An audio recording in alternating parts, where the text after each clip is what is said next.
To millions of people finally hit their ultimate financial goal every single year. Even though their bank accounts show a number they once only dreamed of, they still wake up terrified of losing it all. So why does the habit of endlessly saving almost never result in actual peace of mind? Picture a perfectly normal Sunday evening. You open your laptop and log into your financial dashboard.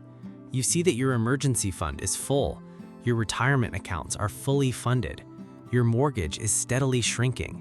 You have done absolutely everything right. To the outside world, you have won the game. You are completely secure. But as you sit there looking at those glowing green numbers, you do not feel free. You feel a tight, quiet knot in your chest. You wonder if the stock market is about to unexpectedly crash. You worry about a sudden, catastrophic medical bill.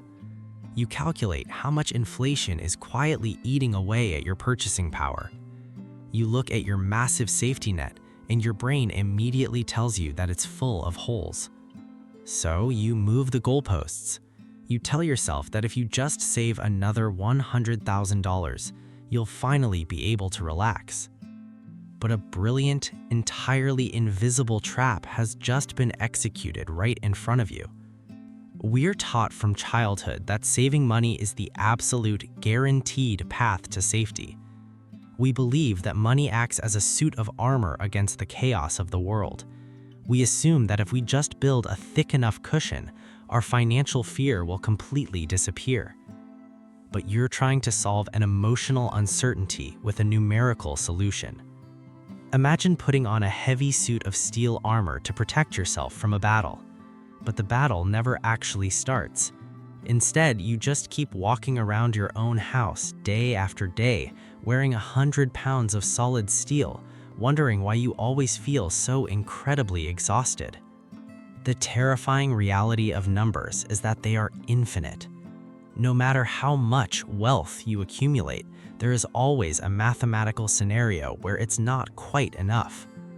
Most people disagree about this. If you ask traditional financial advisors, they will tell you that financial anxiety is just a sign that you haven't hit your target number yet. They will hand you a complex spreadsheet, tell you to cut your budget, and advise you to save even more. Some behavioral psychologists argue the exact opposite. They claim that compulsive saving is actually a trauma response. They view it as a desperate, exhausting attempt to control an inherently uncontrollable universe. So is financial insecurity a simple math problem, or is it a psychological cage? People don't make bad money decisions. They respond to the environment around them. And your environment aggressively trains you to feel perpetually unsafe. But the real reason this anxiety never goes away is much stranger. It's not just a flaw in your own psychology. It's a necessary feature of the global economy. Look at a massive bank account from a completely different economic position. The modern financial system relies entirely on your continued labor and your continued investments. If millions of responsible, high-earning people suddenly woke up tomorrow morning and felt perfectly secure, the global economy would immediately grind to a halt. People would quit their corporate jobs. They would stop pouring capital into mutual funds. They would downsize their massive houses, relax on a Tuesday afternoon, and step completely off the treadmill. The system cannot mathematically afford for you to feel secure. So it constantly shifts the horizon. The financial media bombards you with articles about rising healthcare costs, impending recessions, and the terrifying prospect of outliving your money. They monetize your panic. They convince you that the armor you're wearing is never quite thick enough. You spend your entire life preparing for a catastrophic winter, completely missing the beautiful summer you're currently living in. The biggest financial advantage isn't intelligence, it's which game you're playing. The anxious saver is playing a game of total elimination. They're trying to reduce their financial risk to absolute zero. They want a guarantee that nothing bad will ever happen to them or their family. But zero risk does not exist in the physical world. The truly wealthy and the truly free are playing a completely different game. They play a game of self-trust. They know that security is partly a financial condition, but ultimately a psychological state. They understand that money is an excellent tool for buying options, but it's a terrible tool for buying emotional peace. At some point, the challenge is no longer building your reserves. The challenge is trusting them. Let's slowly reveal the invisible forces holding this entire machine together. The incentives of the wealth management industry demand that you feel unsure of your own future, because your lingering doubt is exactly what justifies their continuous management fees. If you felt confident, you would not pay them 2% of your net worth every single year to hold your hand. The structures of modern society offer no ultimate safety net, placing the entire burden of survival directly on your own shoulders. This naturally breeds a profound biological terror of slipping up. The social pressures of your peers equate personal value with net worth, making the thought of spending down your savings feel like you're actively destroying your own identity. And the probabilities dictate a ruthless, undeniable truth.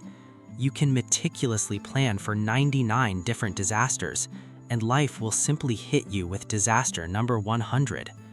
You cannot spreadsheet your way out of human vulnerability. Wealth is often less about effort and more about position. If you position your peace of mind entirely on the other side of an ever-moving financial target, your effort will constantly be drained. You will live in a state of permanent preparation. You will look at your massive portfolio and only see the gaps. The people who reach their 60s with millions in the bank, yet still lose sleep over the price of groceries, did not fail the system. They followed the system perfectly. They did exactly what the economy required them to do.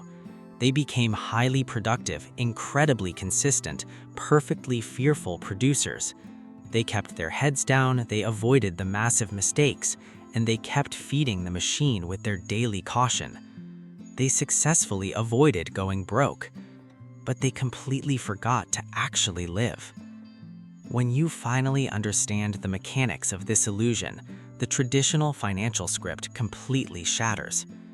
You stop looking at your bank account as a magical shield that will eventually grant you permission to exhale. You stop letting an unhealed scarcity mindset terrify you into thinking a catastrophic loss is always just around the corner. You realize that financial planning becomes completely pointless if the pursuit of the plan costs you the very peace it was designed to create. The hidden rule of modern wealth is that true security is not the absence of danger. It's the quiet, unbreakable confidence that no matter what happens tomorrow, you have the resources and the resilience to handle it. The target was never actually moving. You were just convinced to keep running long after the race was already won.